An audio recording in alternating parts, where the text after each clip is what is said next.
2004 साली केला। डॉक्टर मनमोहन सिंगांना आपलं आर्थिक धोरण सुधारण्यासाठी, देशाची आर्थिक घडी बसवण्यासाठी डॉक्टर मनमोहन सिंगांना देशाचं पंतप्रधान बनवण्यात आलं आणि एवढं मोठं त्यागाचं योगदान हा काँग्रेस पक्षाचं आहे।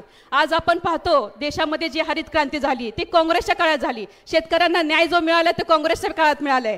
आज आपण पाहतो ज्यावेळेस कृषी मंत्री म्हणून नाव घेतलं जातं, आतापर्यंत कितीतरी कृषी मंत्री जाते, परंतु कृषी मंत्री म्हणल्यानंतर फक्त आपल्या सगळ्यांच्या डोळ्यासमोर एकच नाव येतं, पवार साहेबांचं। पवार साहेब कृषी मंत्री का, तर पवार साहेबांनी शेतकऱ्यांना न्याय देण्याचं काम त्यावेळेस केलेलं आहे। ज्यावेळेस आपल्याला स्वदेशी स्वातंत्र्य झालं आणि आपल्याला अन्नधान्याची गरज होती, आपण बाहेरच्या देशातून अन्नधान्य आयात करत होतो, परंतु साहेब कृषी मंत्री झाल्यानंतर बागायती क्षेत्र वाढलं, कारखानदारी वाढली आणि आपण अन्नधान्य निर्यात करू लागलो। म्हणजे हे साहेबांच्या धोरणात्मक कार्यक्रमामुळेच हे सगळ्या गोष्टी शक्य होऊ शकल्या। म्हणजे साहेबांचं एवढं भरीव काम आज शेतकऱ्यांसाठी केलेलं दिसत आहे। साहेबांनी शेतकऱ्यांना न्याय देण्याचंच काम केलेलं आहे। सोलापूर जिल्ह्यातील सर्वात जास्त कारखानदारी ही सोलापूर जिल्ह्यात आहे, ती केवळ साहेबांमुळेच आहे। बागायत क्षेत्र, ऊस लागवड क्षेत्र हे सोलापूर जिल्ह्यातच जास्त आहे, का तर साहेबांमुळेच आहे। कारण साहेबांनी जे धोरणात्मक निर्णय घेतले त्यामुळे आज शेतकरी सुखावलेला आहे, शेतकऱ्यांना न्याय देण्याचं काम केलं जाते। परंतु आजच्या ह्या भाजप सरकारच्या काळामध्ये एखाद्या शेतकऱ्यावर जर अन्याय होत असेल आणि त्यांनी अन्यायाची दाद एका भर सभेमध्ये मागितली तर त्या शेतकऱ्याला विचारलं जाते तू कुठल्या पक्षाचा म्हणून। म्हणजे विचार करा शेतकऱ्यांनो, पक्ष बघून हे न्याय देणार आहेत का? काल परवाचीच गोष्ट आहे, मी साहेबांना आवर्जून सांगू इच्छिते।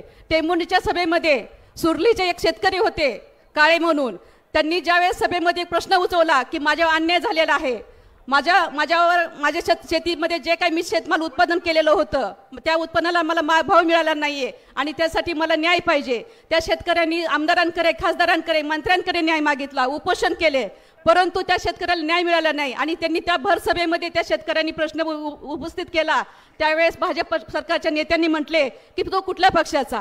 म्हणजे ह्यावरून विचार करतात की साहेबांनी कधी कुठला पक्ष पाहिला नाही, हे पाहिलं नाही आणि प्रत्येक शेतकऱ्याला न्याय देण्याचा प्रयत्न केला आहे। आज आम्ही एवढ्या बहुसंख्येने महिला इथे उपस्थित आहोत। आज काँग्रेसच्या काळामध्ये जे 50% महिलांना आरक्षण मिळालं त्याच्यामुळे आम्ही आज स्टेजवर एवढ्या महिला बहुसंख्येने उपस्थित आहोत। साहेब मुख्यमंत्री असताना साहेबांनी एक खूप मोठा निर्णय महिलांसाठी घेतला होता, वडिलांच्या प्रॉपर्टीमध्ये महिलांना समान अधिकार।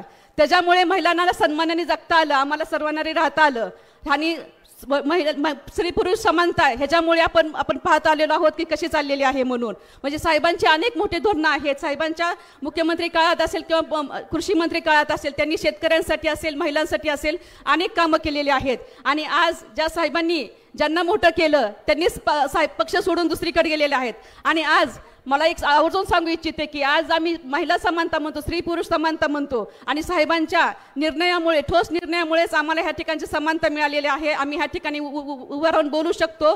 आणि आज एक महिला नेत्या साहेबांना, म्हणजे एक महिला नेत्या एका सभेमध्ये म्हटल्या होत्या की साहेबांनी ज्यांना मोठं केलं त्यांनीच पक्ष सोडून दुसरीकडे गेलेले आहेत।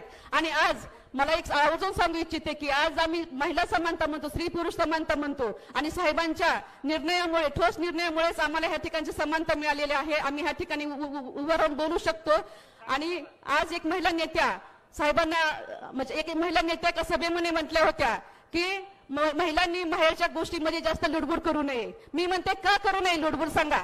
ज्या साहेबांनी आम्हाला महिलांसाठी इतकं सन्मानाने वागणूक दिली, वडिलांच्या प्रॉपर्टीमध्ये अधिकार दिला, त्यांच्यावर किंवा कुठल्याही महिलाच्या, कुठल्याही मुलीच्या आई वडिलांवर जर अन्याय होत असेल त्या अन्यायाला दाद मागण्यासाठी महिलांनी जबाबदारी स्वीकारलीच पाहिजे, कर्तव्य स्वीकारलं पाहिजे। म्हणजे आम्ही कर्तव्यात जरी वाटेकरू असेल तरी सुद्धा आम्ही आमच्या जबाबदारी सुद्धा वाटेकरू राहणारच आहोत।